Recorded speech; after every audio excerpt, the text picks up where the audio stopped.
Yo, what is up guys? Delboy here, aka Blue Collar Sports TV. Hopefully you guys are doing well. If you're new here, smash that like, hit subscribe, all of that good stuff. So, I would say that boxing, within the last few months, probably the last year to be honest, has been pretty doom and gloom. And it kind of matches the weather right now here in the UK. It's gloomy, it's dark, it's wet, it's not great. And yeah, I've made it quite clear.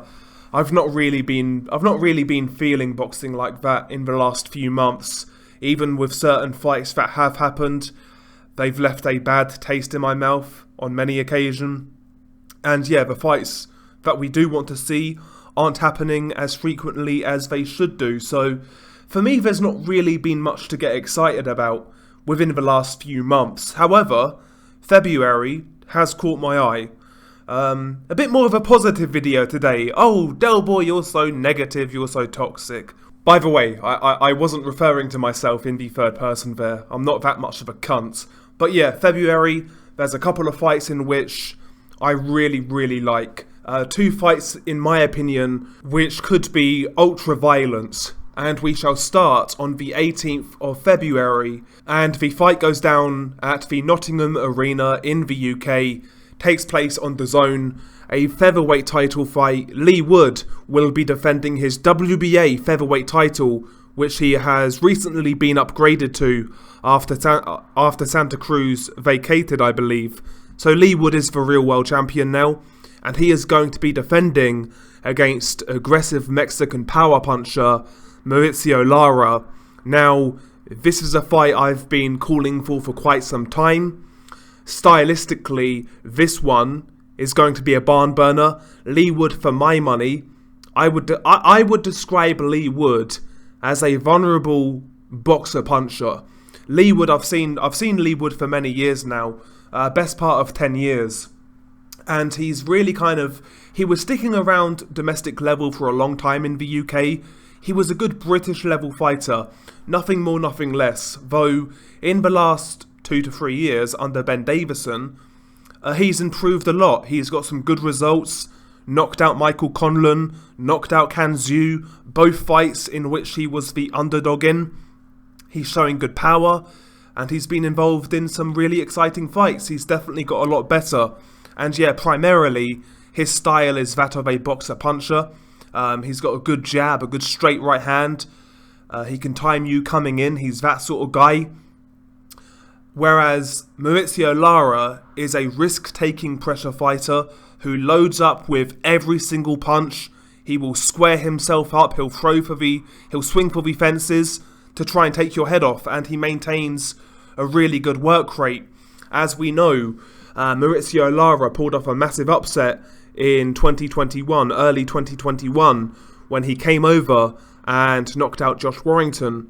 Of course, that fight really was supposed to be a tune-up for Josh Warrington, but it turned out not to be the case. Lara went in there and beat up Warrington and knocked him out. He also had the rematch with Warrington, which was ended prematurely via a no contest due to a headbutt. And yeah, many of us, myself included, have been asking, where is Mauricio Lara? When is he going to get his shot? First man to beat Josh Warrington, he knocked him out. He got jobbed in the rematch, in my opinion. And yeah, I was waiting for him to get a big opportunity. Of course, this fight was scheduled before for September. Leigh Wood pulled out due to injury, which I never believed, to be honest. I think he was going for the Santa Cruz fight. However, the Santa Cruz fight is no longer there. And this is the next best option.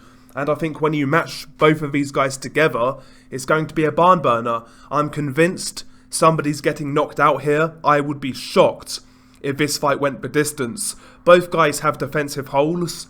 Leigh Wood's chin, in my opinion, isn't the greatest. He is very upright at times, and if Lara can close that distance quickly and get on top of Leigh Wood, I think he could give Leigh Wood a lot of trouble. I really do.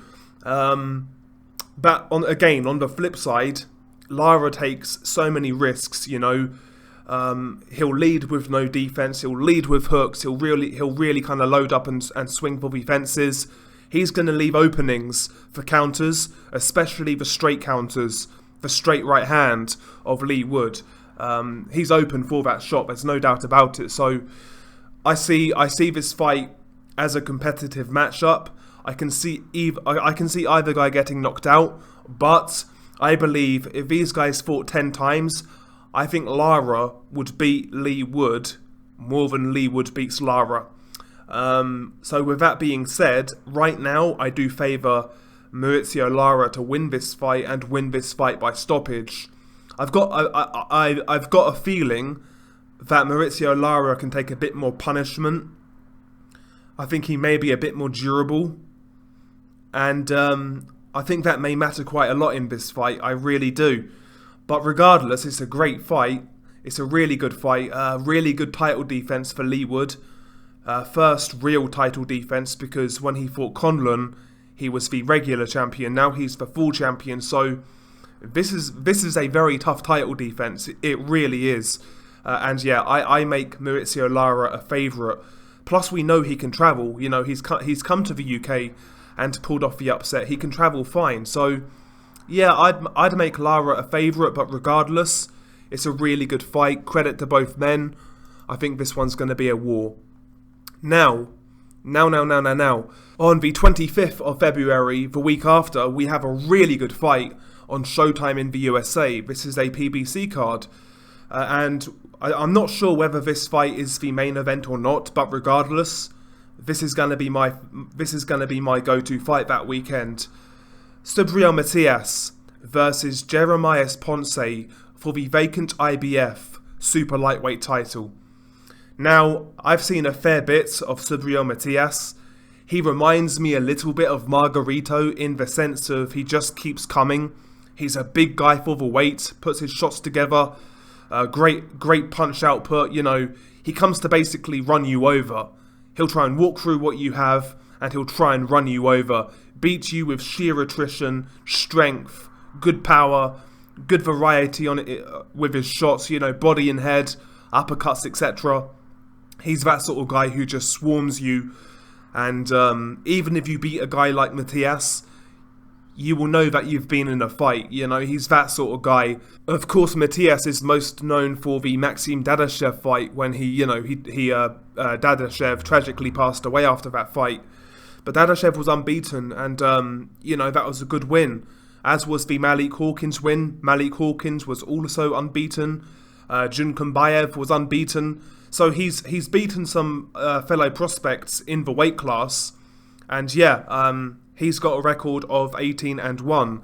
And the only fight he lost was right after the Dadashev fight, and quite frankly, he never looked right in that fight. I think he may have come back too soon. But to Subriel Matias' credit, he then avenged that defeat a couple of years later, and that was against Petros Ananyan, and yeah, he beat the hell out of him in the rematch. So yeah, he wrote that wrong, which is always good to see, and currently he is 18-1. His opponent, Jerimias Ponce, comes from Argentina. He's got a very impressive record of 30-0, 20 knockouts. I've not seen as much of Ponce, to be honest.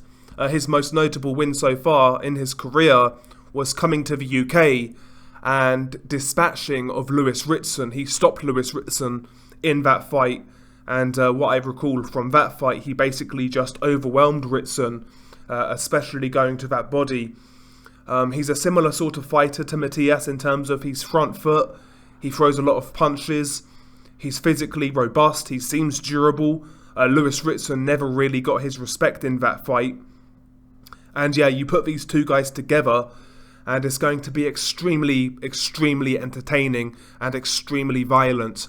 I'll go as far as saying this fight could be a potential Fight of the Year candidate once it's all said and done. I expect fireworks here.